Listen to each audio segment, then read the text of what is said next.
I just realized I look a little bit like a farmer with this shirt because I have my chicken in the background. That's Nugget from Texas Chainsaw. If you watch me on Twitch, you understand. So sorry for the farmer vibes, totally unintentional.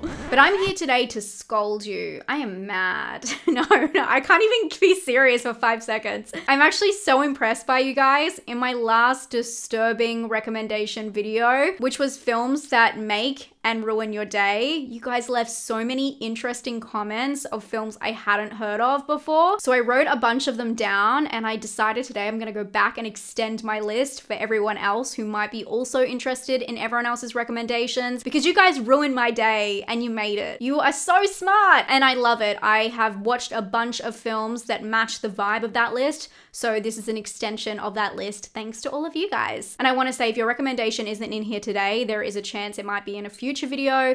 I've just put them in all different categories, which you don't want to know how it works back here. If I ever got onto some kind of FBI list, they would seize my laptop for all the notes, the scribbles I have down of different horrific movie titles. But let's jump into the first film, which is Nobody Knows. Trevor recommended Nobody Knows, which is by the same director as Monster, which is on my previous list. And looking through my previous comments, a bunch of you have recommended this in the past, and I know why, although it fits this list perfectly because it's a horrific yet beautiful tale. The sting coming from the fact it's based on a real life child abandonment case which plays out very similar, and that took place near Tokyo in 1988. In this fictionalized retelling, we follow a mother who is hiding the majority of her children when moving into a new apartment. Only the oldest son is allowed to leave the house to help out with the day-to-day chores. The mother's behavior seems concerning from the start, keeping the children from attending school, but it's sandwiched between love bombing and disappearing for days on end. But as the abandonment grows, the children need to find a way to survive on hope and what's left of their money. There's no surprise this film has a lasting effect on the audience. It was filmed over a period of 1 year with non-professional child actors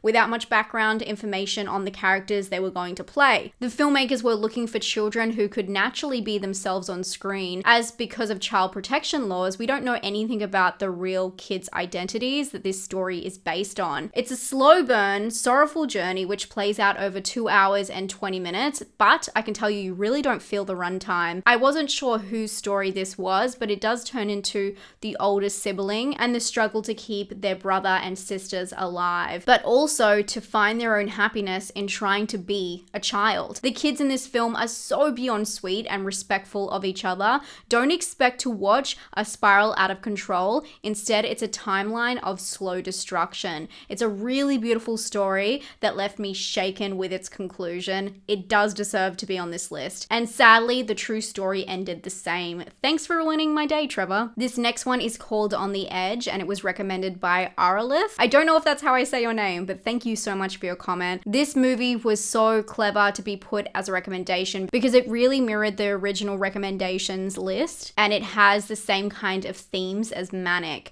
On the Edge is a charming but dark story of a man dealing with grief and depression. Set in Dublin, Jonathan Breach, played by Cillian Murphy, is checked into a psychiatric facility after he attempts to take his own life. Here he joins a group of people who are dealing with their own struggles, but with his charm and humor, he changes their lives forever, and they, in turn, forever change his. Okay, I know that was a little bit of a mushy explanation, but this film truly is so heartwarming, although it's set in the darkest time of many of these characters' lives. And let me tell you, this film is different because they all win you over. This is one of the rare films where there was not a bad soul. Instead, mental illness and depression is the antagonist of this story. This film has such an odd affliction of running short. I wish I could have stayed with them for longer. It almost feels rushed through. It's such a well set up story that I almost thought it was based off a book. Murphy will just have you wanting more, paired with a classic alt rock soundtrack. The film really tugs on your heartstrings while exposing the dark side of humanity and the parts we don't speak out loud. Sadly, it hits this list because of these aspects, and with these characters, I knew there was only one way it would go, but it's still very much worth your time. It's a truly beautiful film. Okay, Angel, I see you, and I am kind of mad at you for this one, but also so many of you guys have recommended this to me in the past. No Child of Mine is a TV movie, so I was completely caught off guard with this being probably the most disturbing film on the list. This is such a horrifically cruel yet passive story, and it's also based on a real life case. The British drama is the story of a 13-year-old girl, Carrie, who lives in an abusive household. This is first revealed when she arrives home to her parents having a horrific fight, and Carrie carries on as normal, and it's established that this is her everyday. But from here, things get dramatically worse as she is abused in every way possible, showing us just how dangerous her life has become, with some things I can't even mention on YouTube, things her mother does. But what I can say is this film has a heavy focus on grooming and themes of prostitution as well as self-harm. The crazy thing about it is it's a TV movie, so a lot of it is inferred and not even shown. We only need a slight suggestion to know the horror that follows. These scenes are intercut with her so-called normal behavior at school, showing all parts of her everyday life and how people are oblivious to what is happening to this young girl behind closed doors. And that's only the tip of the iceberg, as Carrie eventually seeks help and it does not go well. The film is said to be based on a true story, although for the safety of the subject, a lot of the information has been changed. The film being shown on TV did receive backlash, but the filmmakers have said their intention was to spread awareness of the signs of grooming, safety houses, and the holes in the child protection and justice system, as the case that it was based on was dismissed by the Crown Prosecution Services for lack of evidence relating to abuse recollection. I still don't know how I feel about this film. It was a really hard watch, but it's a really good example of how a film can be incredibly disturbing without showing any graphic elements. Thank you to Lenny for the next recommendation, which will be good for people who are time poor because a lot of these films are quite long. Wasp is a UK short film from 2003, and it also won an Oscar. The film is directed and written by Andrea Arnold, and the story follows the chaotic life of a struggling single mother living with her 4 young children in an apartment. But after getting the attention of an old acquaintance, she neglects her motherhood responsibilities, which leads to dangerous consequences. The film is sharp and wastes no time dropping us into a grim situation. What I think is the most disturbing about it is the setting is wildly authentic and it's a cruel stereotype. But the way they captured the children is startling. I know somewhere out there, Sean Baker is sad he didn't get to this story first. And honestly, I wouldn't be surprised if he adapted it into a feature in the future. This is one of those shorts that gets straight to the point, leaving you wanting more. I wouldn't say this film is deeply disturbing, but it's definitely a grim tale and a slice of life that's well worth watching if you do like dark cinema. I have to admit, I would have liked to watch more of your picks, but some I couldn't find, and I will keep trying. But I could not believe the next recommendation was on an Australian streaming site, Stan. Shout out to any Aussies there, but also shout out to Susie for recommending Close. Close is one of those films I was dreading within the first 10 minutes because the boys at the center of this film are charming and pure, and since it was recommended for ruining my day, I knew it was all gonna come crashing down. And honestly, this film was so difficult for me to watch. It really got me. The French drama is about 2 13-year-old boys, Remy and Leo, who are about to attend their first year at their new school. I'm not sure how it works there, whether it's middle school or high school, but it's their first year there all together.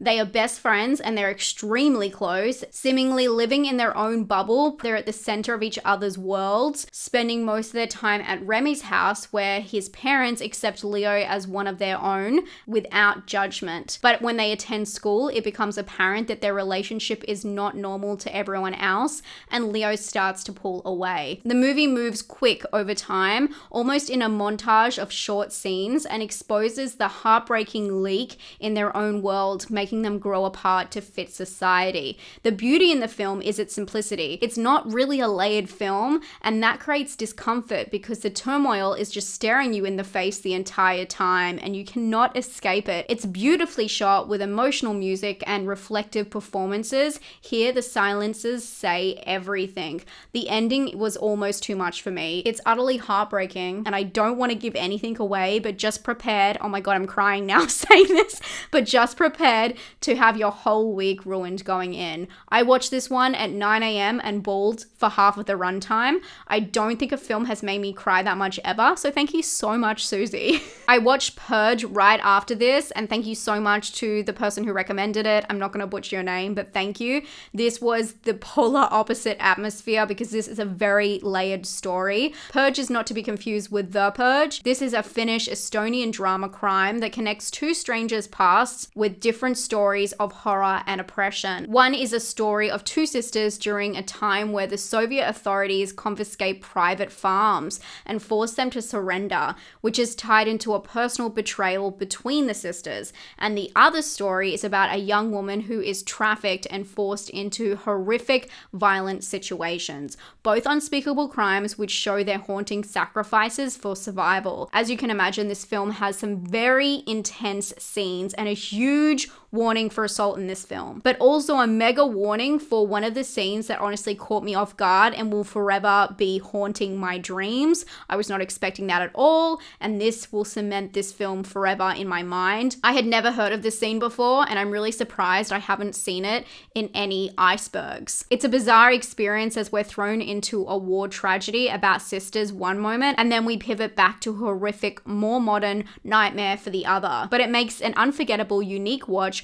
which wraps up in a disturbingly poetic manner. The film is based on the book of the same name, and for its 2-hour runtime, it moves very quickly, covering a lot of ground. People have been recommending this next film to me for a long time. Thank you so much, Candy, for reminding me, and also to Wu-Tang 75. I know you recommended this to me in the past many times. I could not find your comment, but I had it written down. This one is a very unique edition, but if you're into Xavier Dolan, then you should really check it out. I loved his movie Tom at the Farm, which was on one of these lists years ago. So this was such a good push to go and check out one of his other films, which I really should go through his back catalogue. Mummy is a Canadian film that opens to a title card explaining that in a fictional outcome in the 2015 Canadian federal election, there is now a law called S14, which allows low-income parents of troubled children to place them into mental facilities without due process. I thought it was a really weird way to set up a film because it's not a dystopian setting at all.